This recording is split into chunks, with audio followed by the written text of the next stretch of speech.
ধর্মের পরিচয় দাও।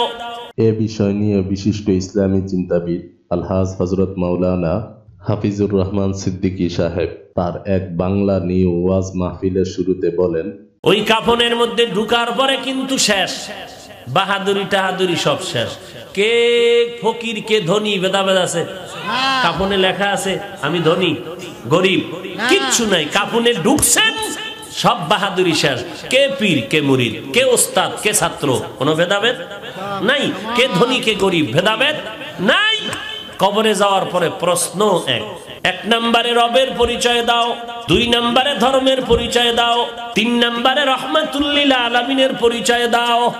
যারা আমাদের বাংলা ইসলাম চ্যানেলটি এখনো সাবস্ক্রাইব করেন নাই, অনুগ্রহপূর্বক সাবস্ক্রাইব করে বেল আইকনটি চেপে রাখুন। বাস এই 3 প্রশ্ন, আমাকেও আপনাকেও। নাকি আপনাদেরকে বলা হবে কোন দল করেছিস বল? কোনো কথা নাই। প্রশ্ন 3টা, জবাব দিবা কবর জান্নাত, দিবা না ভিডা শুরু। আর দেরি নেই, আল্লাহ বলবে এই কবরের মাটি চাপ মার। এত জোরে চাপ দিবে পাজরের হাড় চুরমার হয়ে যাবে। মানুষ কি বলে, বেঈমানেরা কি কইবে, মুমিনের যে অবস্থা কি বলে, মুমিনরা দূর কি হুজুর গো কথা সব হুদা, কবরে কোনো কিছু নাই, চাপ দিলে টের হইতাম না, কোনো সাফাসাফির কারবারি তো টের পাওয়া যায় না। আল্লাহ বলেন মাঝে মাঝে দেখায় দিলাম কত কবরে আগুন, কত কবরে ধোঁয়া, আবার কত কবরের লাশ কাফন সহ তাজা পাওয়া গেল বাংলাদেশে 30 বছর পরে।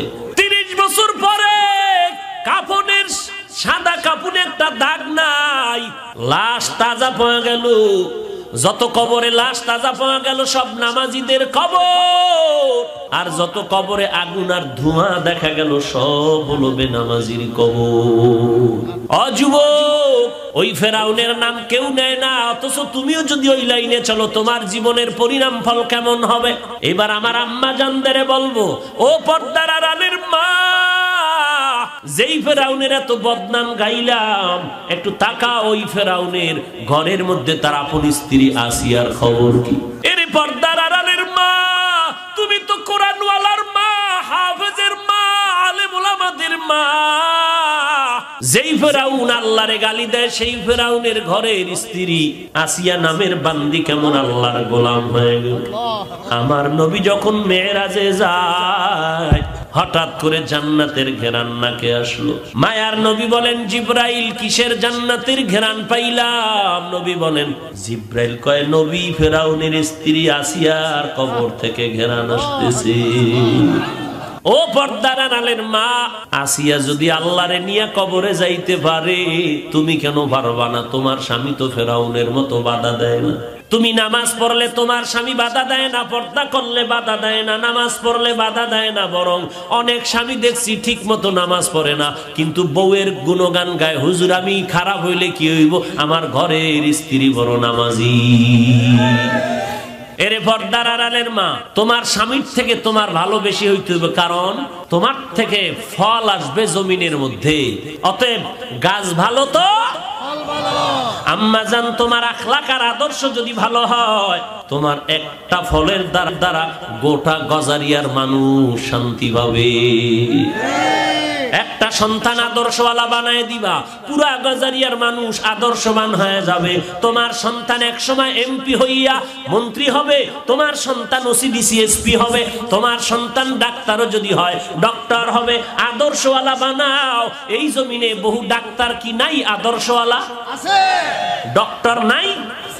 এরে আল্লাহর বান্দি, ও পর্দার আড়ালের মা, তুমি দুনিয়ার লাইনেও যদি সন্তানটারে রাখিয়া যাও, আদর্শওয়ালা বানায় নাও, ডাক্তার হইয়াও নামাজ পড়বে, এলাকার মানুষও দোয়া করবে। শুধু তোমার সন্তান দোয়া পাবে না, এই সন্তানটারে যেই মা কোলে রাখছো, পেটে রাখছো, সেই মাও দোয়া পাইবা। অতএব আল্লাহর কাছে তওবা করে ঈমানটারে মজবুত করে নাও, নেক আমল করো, মা বাবার খেদমত করো, মা বাবার কবরের কিনারায় গিয়া দোয়া করো, সূরা ফাতিহা পড়ো, সূরা ইখলাস পড়ো, চোখের পানি ছেড়ে দোয়া করো। আল্লাহ আল্লাহর কাছে গিয়া নিজের আমলটারে সুন্দর করে নাও। ও আল্লাহর বান্দা, তুমি ব্যবসা করো, নামাজ ছাড়িও না, নবীর সুন্নতের জবাই করিও না। সন্তানগুলো কোরআনওয়ালা বানায় নাও, স্কুলে পড়ো, কলেজে পড়ো, তবে কোরআনটা শিখে নাও। এত বছর কত হুজুরেরা পায়ে ধরিয়া বুঝাইছে, তুমি বারবার কইছো হুজুর চাকরির ঝামেলার সময় নাই, স্কুল খোলার সময় নাই। আল্লাহ তো লেখা রাখছে, ফেরেশতা লেখা রাখ, আমি 8 মাস লকডাউনে ফালাইছি, তখন কেন কোরআন শিখে নাই? বিচার হবে কঠিন।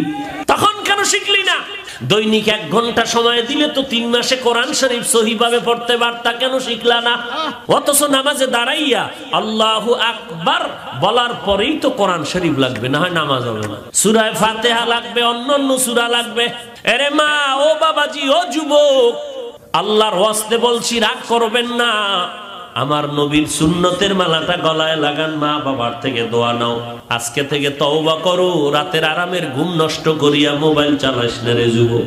এই মোবাইলে তোর ঘুম নষ্ট করে নিল, তোর ব্রেন কেড়ে নিল, তোর যৌবন কেড়ে নিল, জীবন কেড়ে নিল। এই মোবাইলের দ্বারা তোর ব্রেন নষ্ট হয়ে গেল, চোখের পাওয়ার নষ্ট, আরামের ঘুম নাই, স্বাস্থ্য ভালো নাই, আল্লাহর দেওয়া চেহারার লাবণ্যতা নষ্ট হয়ে গেল রে বাবা। অল্প বয়সে তোর জীবন যৌবন নষ্ট হয়ে যাইতেছে। লেখাপড়ার ঘরে আগুন লাগছে, নকল ছাড়া পাস করতে পারো না। এরে নবীর উম্মতের দল, আল্লাহ কত দয়াময়। আল্লাহ বলেন, পাহাড় সম পরিমাণ যদি গুনাহ করো, তওবা করবি, 1 মুহূর্তে সব গুনাহগুলো মাফ করে দিব। অতএব আল্লাহর কাছে তওবা করেন, হে আল্লাহ, আজকে থেকে তওবা করলাম, আর নামাজ ছাড়ব না, মা বাবারে কষ্ট দিব না, আলেম ওলামাদের বিরোধিতা করব না, আলেম ওলামাদের পক্ষে থেকে তাদের দোয়া নিয়া নবীর সুন্নাত অনুযায়ী চলবো, মা বাবার থেকে দোয়া নিয়া চলবো, নবীর সুন্নাত অনুযায়ী চলবো, সহিভাবে কোরআন পড়াটা শিখবো, এবং দেশের বিরুদ্ধে ষড়যন্ত্র করব না, জাতির বিরুদ্ধে কোনো ষড়যন্ত্রে লিপ্ত হব না, আমার জবান দিয়ে কাউকে গালি দিব না, মিথ্যা কথা বলবো না, কারো হক নষ্ট করব না।